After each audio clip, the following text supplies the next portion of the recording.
आइए अब देखते हैं पूर्णांकों पर गुणन संक्रिया के प्रगुण।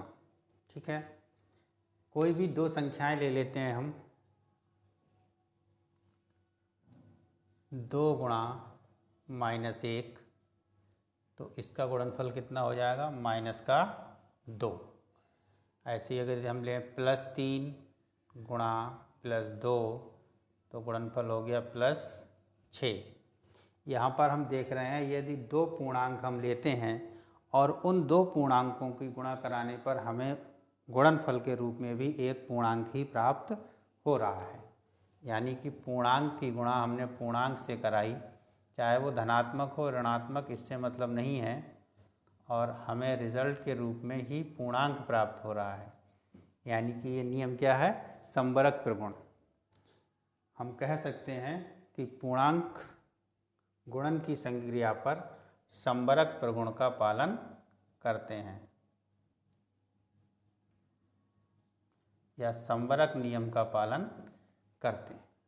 ठीक है, यहीं पर दूसरा नियम हमारे पास होता है क्रम विनिमय।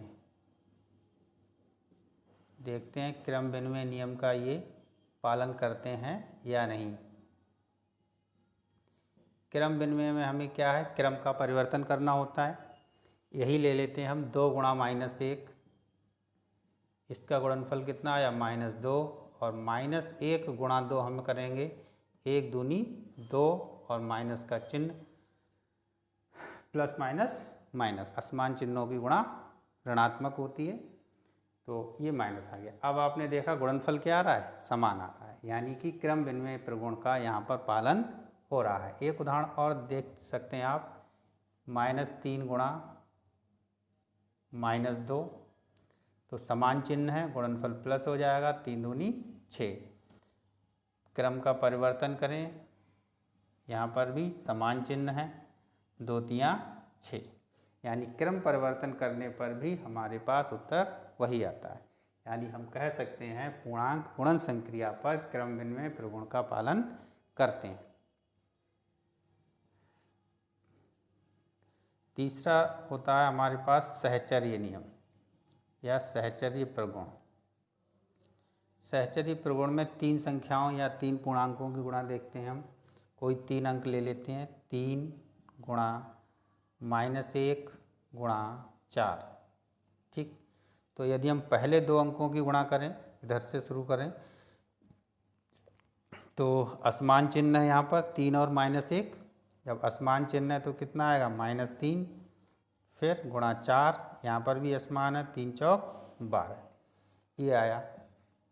इसी की गुणा यदि हम अंत के दोनों अंकों को लेकर करते हैं, इधर से, ये हमने बाईं तरफ से गुणा की, अब यहाँ हम दाईं तरफ से गुणा करना चाहें तो 3 को ऐसे ही रखें, -1 की 4 से गुणा, प्लस से, तो प्लस माइनस माइनस हो गए, 4 एकम 4, असमान चिन्ह हो गए, असमान चिन्हों की गुणा ऋणात्मक।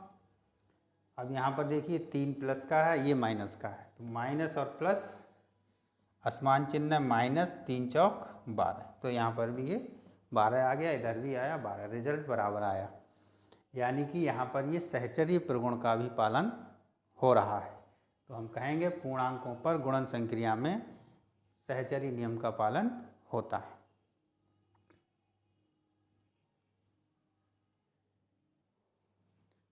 अब देखते हैं पूर्णांकों की शून्य से गुणा। यदि हम 3 की गुणा 0 से करें तो क्या आएगा? 0। -3 की गुणा 0 से करें तब 0, या 0 की गुणा -2 से करें तब भी 0। ठीक, क्योंकि -2 को 0 बार नहीं लिखा जा सकता, तो ये 0 आएगा। यानी यहाँ से हमें नियम निकलता है, किसी भी पूर्णांक की गुणा यदि हम 0 से करते हैं तो रिजल्ट हमें 0 मिलता है, या 0 की गुणा किसी पूर्णांक से करते हैं तब भी हमें रिजल्ट 0 मिलता है। ठीक, ये बिल्कुल पूर्ण संख्याओं वाला ही रिजल्ट है। पूर्ण संख्याओं में भी यदि हम 0 से गुणा करते हैं तो हमें 0 प्राप्त होता है। 5वें नियम में हम पूर्ण संख्याओं को यदि हम 1 से गुणा करें, 3 की गुणा 1 से करें तो हमें कितना प्राप्त होगा? 3। -4 की गुणा 1 से करें कितना प्राप्त होगा? -4। 1 की गुणा -2 से करें तो कितना प्राप्त होगा, -2। यानी 1 से यदि हम किसी पूर्णांक को गुणा करते हैं तो हमें वही पूर्णांक प्राप्त होता है। यानी हम इस तरीके से लिख सकते हैं, किसी पूर्णांक की यदि हम 1 से गुणा करें तो हमें पूर्णांक ही प्राप्त होगा, या 1 की गुणा किसी पूर्णांक से करें तो भी हमें पूर्णांक ही प्राप्त होगा। ठीक, अब ध्यान देते हैं थोड़ा सा, -1 से गुणा करें यदि हम 3 की गुणा -1 से करें तो देखिए प्लस और ये माइनस, तो माइनस आ गया, 3 एकम 3। तो -1 से गुणा करते हैं यदि किसी पूर्णांक को तो उसका चिन्ह बदल जाता है। ऐसे ही -5 की गुणा यदि हम -1 से करेंगे तो देखें माइनस और माइनस समान चिन्ह हो गए, तो गुणनफल प्लस, 5 एकम 5। तो यहाँ चिन्ह बदल गया। यानी हम ये कह सकते हैं -1 से गुणा करने पर पूर्णांक का योगात्मक प्रतिलोम प्राप्त होता है। यानी किसी पूर्णांक की हम 1 से गुणा कर दें, -1 से गुणा करें तो हमें पूर्णांक का योगात्मक प्रतिलोम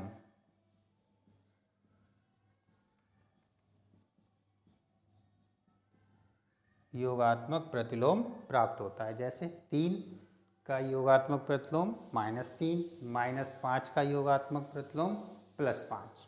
ठीक, ये है। यदि हम 0 से गुणा करें -1 की तब भी हमें क्या प्राप्त होगा, यहाँ शून्य वाला नियम लग जाएगा, 0 प्राप्त होगा, और 0 का योगात्मक प्रतिलोम 0 ही होता है। ठीक है, तो इस तरीके से ये आपके पूर्णांकों पर गुणन संक्रिया के प्रगुण हैं। और 2 नियम हैं, उन्हें और देखते हैं। देखिए, कोई 3 पूर्णांक ले लेते हैं, 2 -2 गुणा 3 + 4, इस तरीके से। -2 की गुणा 3 + 4 में हमें करनी है। तो देखिए, इसे हम इस तरीके से भी कर सकते हैं, -2 गुणा, इन्हें जोड़ लो, ये हो गए 7, और इनकी गुणा कर लें, 7 दूनी 14, चिन्ह माइनस का आ जाएगा। ठीक है, ये हो गया। या इसको हम इस तरीके से भी कर सकते हैं, -2 की गुणा पहले 3 से कराई जाए, प्लस फिर -2 की गुणा 4 से कराई जाए।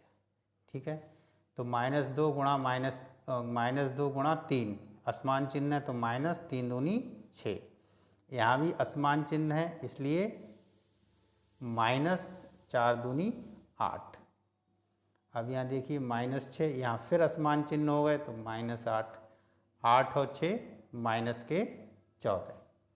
ठीक है, इस तरीके से ये गुणा की जा सकती है। इसे हम कहते हैं वितरण नियम।